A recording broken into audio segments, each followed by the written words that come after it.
Hi hello ನಮಸ್ತೆ friends, ನೀವು ನೋಡ್ತಾ ಇದ್ದೀರಾ info with Vicky YouTube channel. ನೀವು ಕೂಡ ಸಾಕಷ್ಟು ದಿನದಿಂದ ವೆಯ್ಟ್ ಮಾಡ್ತಾ ಇರ್ತೀರ, ಗೃಹಲಕ್ಷ್ಮಿ 21, 22 ಹಾಗೂ 23ನೇ ಕಂತಿನ ಹಣ ನಿಮ್ಮ ಖಾತೆಗೆ ಯಾವಾಗ ಬರುತ್ತೆ. ಹಾಗೆಯೇ ಈ ಗೃಹಲಕ್ಷ್ಮಿ ಯೋಜನೆ ಅನ್ನುವಂಥದ್ದು ನಿಮ್ಮ ಅಕೌಂಟ್ಗೆ ಬರೋಕ್ಕೆ ಯಾಕೆ ಡಿಲೇ ಆಗ್ತಾ ಇದೆ. ಈ ರೀತಿಯಾಗಿ ಕಾಮನ್ ಡೌಟ್ಗಳು ನಿಮ್ಮ ತಲೆಯಲ್ಲಿರುತ್ತೆ. ಅದ್ರ ಬಗ್ಗೆ ಏನು ಕರೆಂಟ್ ಅಪ್ಡೇಟ್ಸ್ ಇದೆ ಅಂತ ಈ ವಿಡಿಯೋದಲ್ಲಿ ನೋಡೋಣ. ಅದಕ್ಕಿಂತ ಮುಂಚೆ ಯಾರು ನಮ್ಮ ಚಾನಲ್ಗೆ ಇನ್ನೂ ಸಬ್ಸ್ಕ್ರೈಬ್ ಆಗಿಲ್ಲ, ಪ್ರತಿಯೊಬ್ಬರು ಕೂಡ ಚಾನಲ್ಗೆ ಸಬ್ಸ್ಕ್ರೈಬ್ ಮಾಡಿಕೊಂಡು ಬೆಲ್ ಐಕನಲ್ಲಿ ಆಲ್ ನೋಟಿಫಿಕೇಶನ್ ಕ್ಲಿಕ್ ಮಾಡ್ಕೊಬೇಡಿ. ಈ ರೀತಿಯಾಗಿ ಮಾಡ್ಕೊಳ್ಳೋದ್ರಿಂದ ನಿಮಗೆ ಫಾಸ್ಟಿಗೆ ಫ್ರೀಯಾಗಿ ನಿಮಗೆ ಎಲ್ಲ ರೀತಿಯ ನೋಟಿಫಿಕೇಶನ್ಸ್ ಕೂಡ ಬರುತ್ತೆ. ಅದನ್ನ ಕ್ಲಿಕ್ ಮಾಡ್ಕೊಂಡು ಎಲ್ಲ ರೀತಿಯ ಅಪ್ಡೇಟ್ಸ್ ಫಾಸ್ಟಿಗೆ ಪಡಿಬೋದಾಗಿರುತ್ತೆ.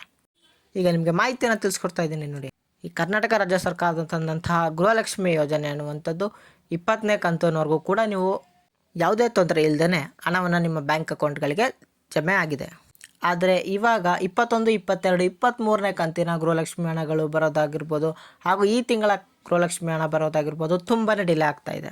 ಮತ್ತು ಹಾಗೆಯೇ ಅರ್ಧ ಜನಕ್ಕೆ ಕೆಲವರಿಗೆ 20ನೇ ಕಂತಿನ ಹಣ ಮೊದಲು ಬಂತು, ನಂತರ 15 ದಿನ ಆದಮೇಲೆ ನೆಕ್ಸ್ಟ್ ಮುಂದಿನ ಗೃಹಲಕ್ಷ್ಮಿ ಫಲಾನುಭವಿಗಳಿಗೆ ಬಂತು.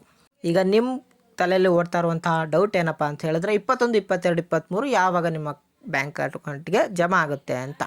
ಅದ್ರ ಬಗ್ಗೆ ತಿಳಿಸ್ಕೊಟ್ಬಿಡ್ತೀನಿ. ಯಾರು ಇನ್ನೂ ವೀಡಿಯೋಗೆ ಲೈಕ್ ಕೊಟ್ಟಿಲ್ಲ, ಪ್ರತಿಯೊಬ್ಬರು ಕೂಡ ವೀಡಿಯೋಗೆ ಲೈಕ್ ಕೊಡಿ. ನೀವು ಇದೇ ರೀತಿ ಲೈಕ್ ಕೊಡೋದ್ರಿಂದ ಕಂಟಿನ್ಯೂಸ್ ಆಗಿ ಅಪ್ಡೇಟ್ಸ್ಗಳನ್ನ ಫಾಸ್ಟಾಗಿ ಕೊಡ್ತಾ ಇರ್ಬೋದಾಗಿರುತ್ತೆ. ನಿಮ್ಮೆಲ್ಲರಿಗೂ ಕೂಡ ಗೊತ್ತಿದೆ, ಉಪಚುನಾವಣೆ ಬರುವಂಥ ಸಮಯ ಗಂಟ ಗೃಹಲಕ್ಷ್ಮಿ ಯೋಜನೆ ಅನ್ನುವಂಥದ್ದು ನಿಮ್ಮ ಬ್ಯಾಂಕ್ ಅಕೌಂಟ್ಗಳಿಗೆ ಸರಿಯಾದ ತಿಂಗಳಿಗೆ ಕರೆಕ್ಟಾಗಿ ಜಮಾ ಆಗ್ತಾಯಿತ್ತು. ಆದರೆ ಅದಾದ ನಂತರ ಟೆಕ್ನಿಕಲ್ ಇಶ್ಯೂ ಕಾರಣಗಳನ್ನು ಹೇಳಿ ನಿಮಗೆ ಆ ತಿಂಗಳು ಬರುವಂತಹ ಕಂತುಗಳು ಮುಂದಿನ ತಿಂಗಳಿಗೆ ಬರುವಂಥದ್ದು ಶುರುವಾಯಿತು. ಹಾಗೆಯೇ ಈ ಗೃಹಲಕ್ಷ್ಮಿ ಯೋಜನೆ ಅನ್ನುವಂಥ ಹಣ ಬರುವಂಥದ್ದು ಡಿಲೇ ಆಗಿ ಶುರುವಾಯಿತು. ಹಾಗಾಗಿಯೇ ನಿಮ್ಮ ಅಕೌಂಟ್ಗಳಿಗೆ ಇನ್ನೂ ಕೂಡ 21, 22, 23ನೇ ಗೃಹಲಕ್ಷ್ಮಿ ಕಂತಿನ ಹಣ ಇನ್ನೂ ಕೂಡ ಬಂದಿಲ್ಲ. ಇನ್ನೂ ಯಾಕೆ ಬಂದಿಲ್ಲ ಅನ್ನೋದಕ್ಕೆ ನಿಮಗೆ ಕಾರಣ ಗೊತ್ತಾಗಿದೆ. ಹಾಗಾದರೆ ನಿಮ್ಮ ಅಕೌಂಟ್ಗಳಿಗೆ 21, 22, 23ನೇ ಕಂತಿನ ಗೃಹಲಕ್ಷ್ಮಿ ಹಣ ಯಾವಾಗ ಬರುತ್ತೆ?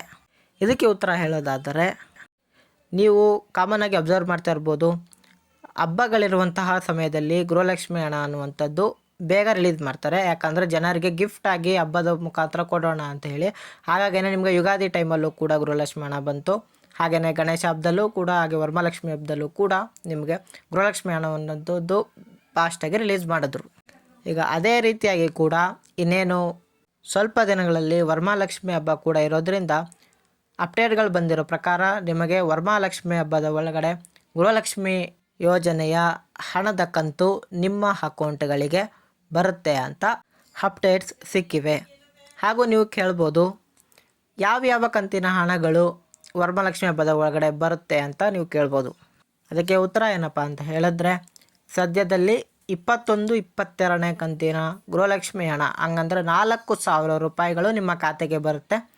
ಮುಂದಿನ 15 ಅಥವಾ 3 ವಾರ ಬಿಟ್ಕೊಂಡು ನಿಮಗೆ ಮುಂದಿನ ಗೃಹಲಕ್ಷ್ಮಿ ಹಣವನ್ನು ಬಿಡುಗಡೆಗೊಳಿಸುವಂಥ ಸಾಧ್ಯತೆ ಇದ್ದಾವೆ ಅಂತ ಅಪ್ಡೇಟ್ಗಳು ಬಂದಿವೆ. ಈ ವಿಡಿಯೋದಲ್ಲಿ ನಿಮಗೆ ಗೃಹಲಕ್ಷ್ಮಿ ಹಣ ಯಾಕೆ ಡಿಲೇ ಆಗ್ತಾಯಿದೆ ಹಾಗೂ ಯಾವ ಕಂತು ನಮ್ಮ ಅಕೌಂಟ್ಗಳಿಗೆ ಬರುತ್ತೆ ಹಾಗೂ ಯಾವ ದಿನದೊಳಗಡೆ ಗೃಹಲಕ್ಷ್ಮಿ ಹಣ ಬರುತ್ತೆ ಅನ್ನೋದನ್ನ ಕೂಡ ತಿಳಿಸ್ಕೊಟ್ಟಿದ್ದೀನಿ. ನೀವು ಇನ್ಫಾರ್ಮೇಷನ್ ತಿಳ್ಕೊಂಡಿದ್ರೆ ಆಗ ನಿಮ್ಮ ಫ್ರೆಂಡ್ಸ್ ಫ್ಯಾಮಿಲೀಸ್ಗೂ ಕೂಡ ಈ ವಿಡಿಯೋ ಶೇರ್ ಮಾಡಿ, ಅವ್ರಿಗೂ ಕೂಡ ತುಂಬಾ ಯೂಸ್ ಆಗುತ್ತೆ. ವಾಟ್ಸಪ್ ಗ್ರೂಪ್ಗಳಲ್ಲಿ ವಿಡಿಯೋನ ಶೇರ್ ಮಾಡೋದ್ರಿಂದ ಯಾರ್ಯಾರಿಗೆ ಗೃಹಲಕ್ಷ್ಮಿ ಹಣದ ಬಗ್ಗೆ ಅನುಮಾನಗಳಿದೆಯೋ ಇವೆಲ್ಲ ಕೂಡ ಸ್ಪಷ್ಟವಾಗಿ ಗೊತ್ತಾಗುತ್ತೆ. ಹಾಗೆಯೇ ವಿಡಿಯೋ ಉಪಯುಕ್ತ ಅನಿಸಿದ್ರೆ ವಿಡಿಯೋಗೆ ಲೈಕ್ ಕೊಡೋದನ್ನ ಮರಿಬೇಡಿ. ಹಾಗೂ ನಮ್ಮ ಚಾನಲ್ಗೆ ಸಬ್ಸ್ಕ್ರೈಬ್ ಆಗಿಲ್ಲ ಅಂದರೆ ಪ್ರತಿಯೊಬ್ಬರು ಕೂಡ ಸಬ್ಸ್ಕ್ರೈಬ್ ಮಾಡ್ಕೊಂಬಿಡಿ. ಸಿಗೋಣ ಮುಂದಿನ ಇನ್ಫಾರ್ಮೇಟಿವ್ ವಿಡಿಯೋದಲ್ಲಿ. ಬಾಯ್ ಬಾಯ್.